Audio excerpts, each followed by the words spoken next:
Concept of pressure, this next topic. अब एक बात बताइए आप कि अगर मैं किसी कंडक्टर को पॉजिटिव चार्ज दे दूं, ये कोई कंडक्टर है, ठीक है, इसको मैंने पॉजिटिव चार्ज दे दिया, तो एक बात बताइए, ये सारे पॉजिटिव चार्जेस जो हैं ये क्या करेंगे, जितने भी पॉजिटिव चार्जेस हैं ये एक दूसरे को रिपेल मारेंगे, ठीक है, और रिपेल मारेंगे तो जो कंडक्टर का सरफेस है वहाँ पे एक प्रेशर डेवलप हो जाएगा, ठीक है, रिपल्शन की वजह से, चाहे वो पॉजिटिव चार्ज हो चाहे वो नेगेटिव चार्ज हो, है ना, उनमें आपस में रिपल्शन होगा और रिपल्शन की वजह से एक प्रेशर डेवलप होता है। अभी हमें उस प्रेशर का फॉर्मूला ड्राइव करना है कि कितना प्रेशर होता है, और यहाँ भी हमें मतलब जो अभी हमने इससे पहले वाले वीडियो में फॉर्मूला देखा था, electric field near conductor sigma by epsilon not, उसका यूज़ होगा, ठीक है।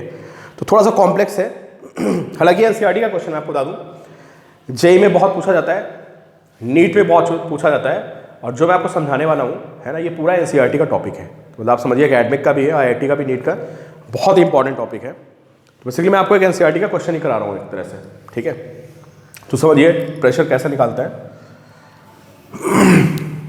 आपको पता है कि कंडक्टर के अंदर जो फील्ड होती है, field inside a conductor is zero, ये बात तो सभी को पता होगी, और ये भी पता है सबको कि फील्ड जो होती है कंडक्टर के सरफेस पे परपेंडिकुलर होती है ना, इनसाइड जीरो, ये बातें आपको पता है, ठीक है। तो अभी मुझे क्या करना है, अभी मुझे प्रेशर निकालना है कि प्रेशर कितना होगा, मतलब प्रेशर में निकालूंगा कैसे पता है, मैं इसके सरफेस पे एक मतलब इस पूरे सरफेस पे मैं एक छोटा सा सरफेस ए ले लूंगा, मैं छोटा सा, और मैं ये देखूंगा कि इस सरफेस पे बाकी जितने चार्जेस हैं वो कितना फोर्स लगा रहे हैं। मैं करने क्या वाला हूं, पहले मैं आपको ये बता रहा हूं कि मैं एक छोटा सा पैच लूंगा, है ना, और कुछ मैं जुगाड़बाजी करके मैं क्या करूंगा, इस पैच पे मैं फोर्स निकालूंगा। किसका फोर्स, जो बाकी बचा हुआ कंडक्टर है, मैं इस कंडक्टर का इस पैच पे फोर्स निकालूंगा, एंड देन मैं उसको एरिया से डिवाइड मारूंगा, इस पैच के एरिया से, और मुझे प्रेशर मिल जाएगा, ठीक है। ये मैं करने वाला हूं, तो आप समझ लो पहले। अब मैं इस पैच पे फोर्स कैसे निकालूंगा बताओ भाई, इस पैच पे अगर मुझे फोर्स निकालना है तो किसका फोर्स आएगा, इस पैच पे अपना फोर्स तो आएगा नहीं, सबको पता है ना कि कोई चार्ज अपने ऊपर फोर्स नहीं लगाता है, फोर्स होता है दूसरे का आता है, तो इस पैच पे जो फोर्स आएगा वो इन चार्जेस का आएगा। तो इसका मतलब मुझे सबसे पहले इन चार्जेस की फील्ड निकालनी पड़ेगी, और जो इन चार्जेस की यहाँ पे फील्ड आएगी ना, जो इन चार्जेस की यहाँ पे फील्ड आएगी, उस फील्ड से मैं जो पैच पे चार्ज है ना, आप सबको पता है ना फोर्स का फॉर्मूला क्यू भी होता है, तो पहले मैं पैच पे फोर्स निकालूंगा, चार्ज निकालूंगा, फिर मैं रिमेनिंग कंडक्टर की क्या निकालूंगा, रिमेनिंग कंडक्टर की यहाँ पे फील्ड निकालूंगा, उसको मल्टीप्लाई करूंगा तो आई विल गेट फोर्स, फिर मैं इसको पैच के एरिया से डिवाइड मारूंगा तो आई विल गेट प्रेशर। ये मैं करने वाला हूँ, ये आप समझ लो। तो सबसे पहले मुझे क्या पता करना पड़ेगा, सबसे पहले मुझे पता करना पड़ेगा what is electric field at these points due to remaining conductor. तो पहला पॉइंट वही है हमारा, ठीक है। तो देखो कैसे इसको निकालते हैं। अब मुझे एक बात बताओ आप, कंडक्टर में इनसाइड फील्ड जीरो होती है, सबको पता है, और ये भी पता है कि जो आउटसाइड फील्ड होती है ना, which is sigma by epsilon not, where sigma is surface charge density at that point. तो देखो भाई, अब मैं क्या करूँगा, मैंने कंडक्टर बनाया, ठीक है, बड़ा सा बना देता हूँ मैं कंडक्टर ऐसे, ठीक है, और यहाँ पे मैं एक छोटा सा, मतलब इतना पोर्शन में लग कर देता दिस एरिया, ये एरिया है, मैंने 2D में फिगर बना दी है, बट दिस इज एरिया, ठीक है। और मैं इस छोटे से एरिया को क्या बोल देता हूँ, छोटा सा एरिया है, इसे DA, ठीक है। तो जो एरिया है वो कितना है, DA। Eight this point charge density sigma, मैं पॉजिटिव चार्ज दे देता हूँ, यहाँ पे चार्ज डेंसिटी सिग्मा है और पूरे मतलब पॉजिटिव चार्ज है, तो charge on element, charge on element is sigma DA, surface charge density को मैंने एरिया से मल्टीप्लाई कर दिया, दिस चार्ज, ठीक है। अब एक बात आई मुझे, it's consider point A, this point P just outside, this point P is just outside, लिखे आप कॉपी में, it's consider a point P which is just outside the conductor and it's consider a point Q which is just inside the conductor, ठीक है। And we are treating these two as separate conductors, ये हमारा एक अलग conductor हो गया, this one, ये पूरा एक अलग कंडक्टर है और ये जो है ये एक अलग कंडक्टर है। मैंने उस पर पैच को अलग एज्यूम कर लिया, ठीक है, और इसको मैंने पूरे को एक अलग मान लिया, ठीक है। अब एक चीज और देखो, अब जो पैच है, पैच तो बहुत ही छोटा है, this patch is very small but we are taking approximation here and approximation is that कि for a very near point, for let's say this point है ना, जो बिल्कुल इसके नजदीक पॉइंट है, जस्ट इसके नीचे है, उसके लिए we can treat this patch as a large surface. फिर मैं बोल रहा हूं, हालांकि पैच बहुत ही छोटा है, ठीक है, इसको मैं एक बहुत बड़ा वो नहीं मान सकते एरिया, लेकिन अगर पॉइंट बहुत नजदीक हो जाए, यूजिंग कॉन्सेप्ट ऑफ लिमिट, अगर पॉइंट बिल्कुल नजदीक आ जाए, बिल्कुल इसके 0.00 माइक्रो नैनो, तो फॉर दैट पॉइंट ये जो सरफेस होगा इसको मैं एक लार्ज सरफेस मान सकते हैं, ठीक है। और आप सबको पता है कि अगर किसी एक सरफेस पे चार्ज है, large surface, we are treating this as a large surface, तो मैं आपको पिछले 2-3 लेक्चर से बता रहा हूं कि अगर किसी एक सरफेस पे चार्ज होता है तो उसके नियर पॉइंट पे जो इलेक्ट्रिक फील्ड होती है, सोचो कितनी होती है, सिग्मा बाई 2 एप्सिलॉन नॉट। मैं कंडक्टिंग नॉन कंडक्टिंग बात नहीं कर रहा हूं, मैंने आपको एक लाइन बताई थी कि अगर किसी एक सरफेस पे चार्ज है, दोनों साइड में नहीं, एक साइड में, तो उसके नियर फील्ड कितनी होती है, near field is sigma bye 2 epsilon not, ये आपको पता होना चाहिए, ठीक है। चलो अब थोड़ा सा इसका एक्सप्रेशन अजीब सा है बट क्वेश्चन एनसीईआरटी का ही मैं आपको बता रहा हूं, ठीक है। चलो मैंने चार्ज लिख लिया सिग्मा डी है। अब मुझे एक बात बताओ, व्हाट इज इलेक्ट्रिक, अब देखो ये कंडक्टर हो गया, ठीक है, कंडक्टर को मैं बोल देता हूं E1, तो E1 क्या है, फील्ड ऑफ रिमेनिंग कंडक्टर, जो बचा हुआ कंडक्टर है उसकी फील्ड को मैं लिख रहा हूं E1, E1 is field of remaining conductor and what is E2, E2 क्या है, this is field of patch, जो मैंने छोटा सा पैच लिया है, हालांकि उसको भी मैं बहुत बड़ा मान रहा हूं, ठीक है, फील्ड ऑफ पैच।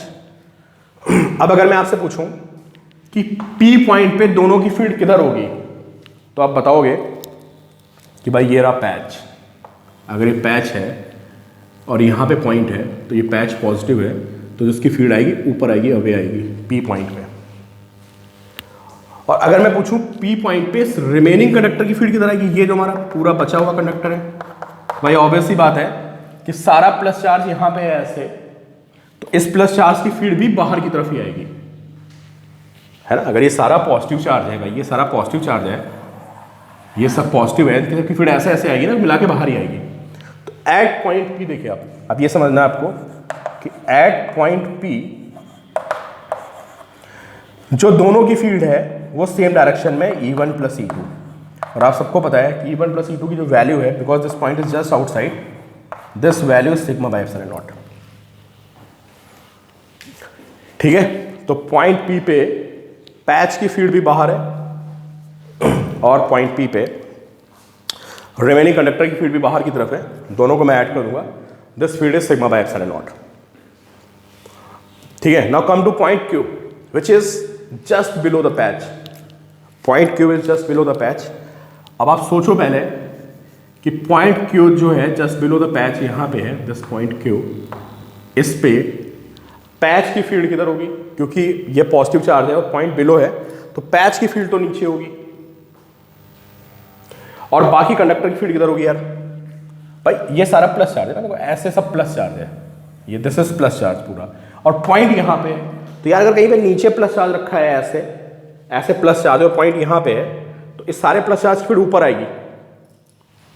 तो पॉइंट Q पे क्या हो रहा है, एट दिस पॉइंट Q जो पैच है उसकी फील्ड नीचे है, और मैं पैच की फील्ड को लिख रहा हूं E2 से, ठीक है, तो E2 तो नीचे की तरफ है और जो बाकी रिमेनिंग कंडक्टर है इसकी फील्ड ऊपर की तरफ है।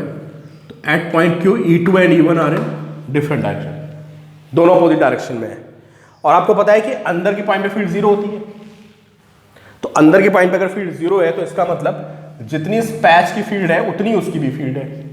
तो यहां से हमको पता चलता है E1 is equal to E2, ये ऐसे लिख लीजिए, एट Q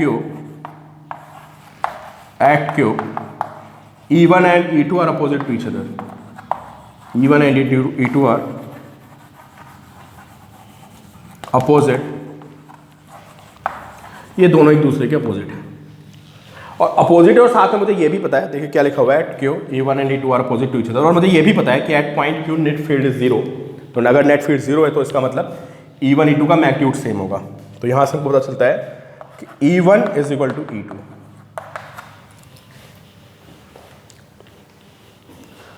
ठीक है, तो अब आप ये बताइए, E1 plus E2 sigma by epsilon not और E1 is equal to E2, तो यहां से आपको पता चलेगा E1 is equal to E2 is equal to sigma by 2 epsilon not.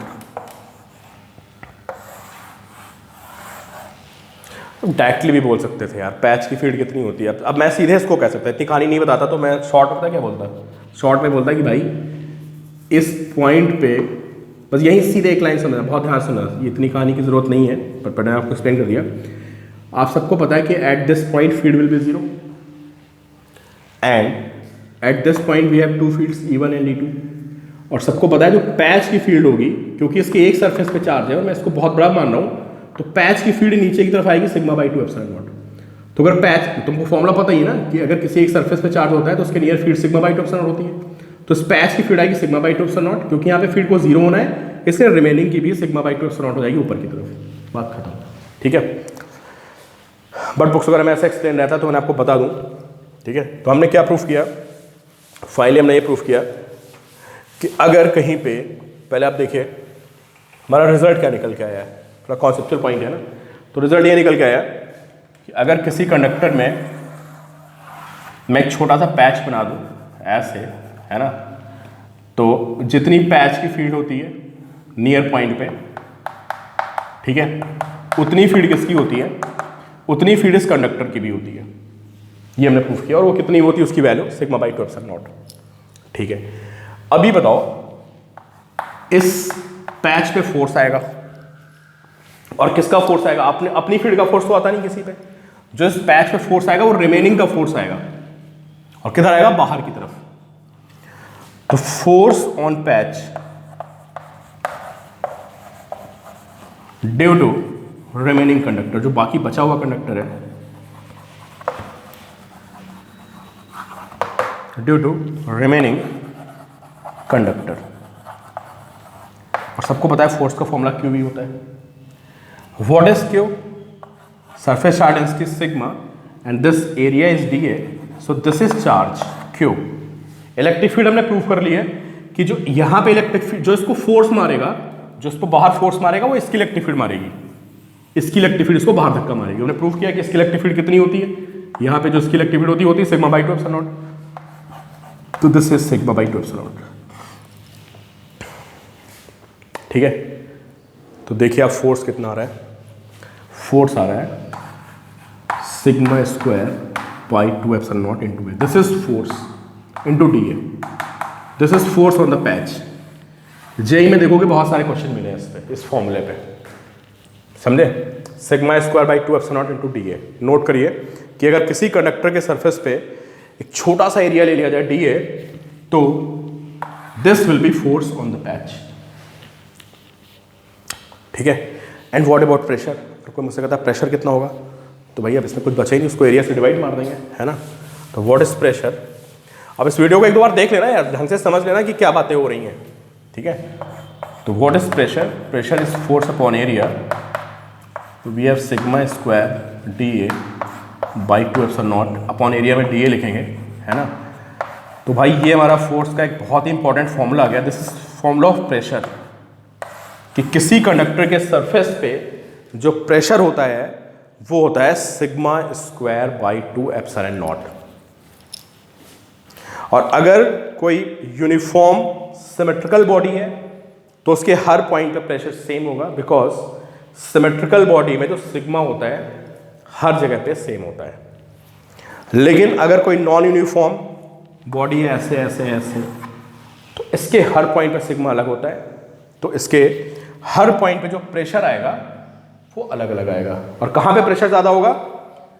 जितना ज़्यादा शार्प कर्व होगा ऐसे ऐसे, यहाँ पे सिग्मा ज़्यादा होगा, और जितना फ्लैट होता है वहाँ पे सिग्मा कम होता है। समझे? तो देखो यहाँ पे अगर ये सरफेस ऐसे है, तो सबसे शार्प यहाँ पे है, तो यहाँ पे प्रेशर सिग्मा भी सबसे ज़्यादा होगा और प्रेशर भी सबसे ज़्यादा होगा। और जितना सरफेस फ्लैट होता है ना, वहाँ पे सिग्मा भी कम होता है, प्रेशर भी कम होता है। ये हमारा पॉइंट ऑफ डिस्कशन आ गया आएगा।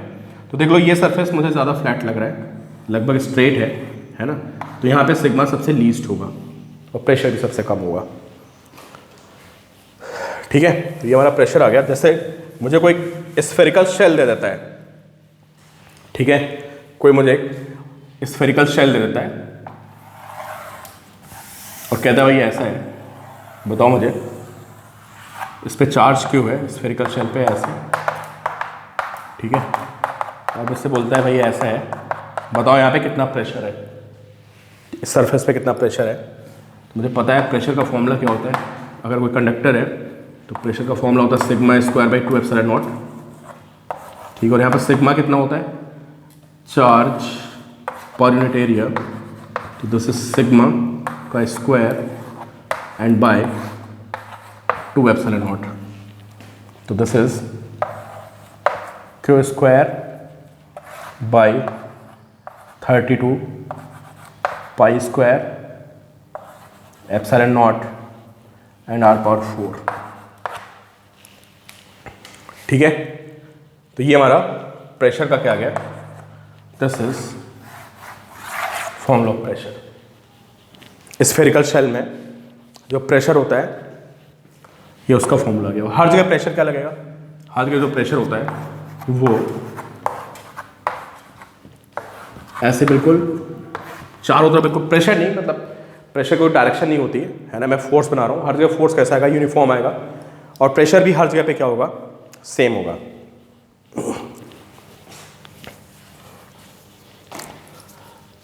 ठीक है। अब देखो यहाँ पे एक और बहुत अच्छा क्वेश्चन बन जाता है, जो अच्छा उसको मैं अगले वीडियो में डिस्कस कर लेता हूँ।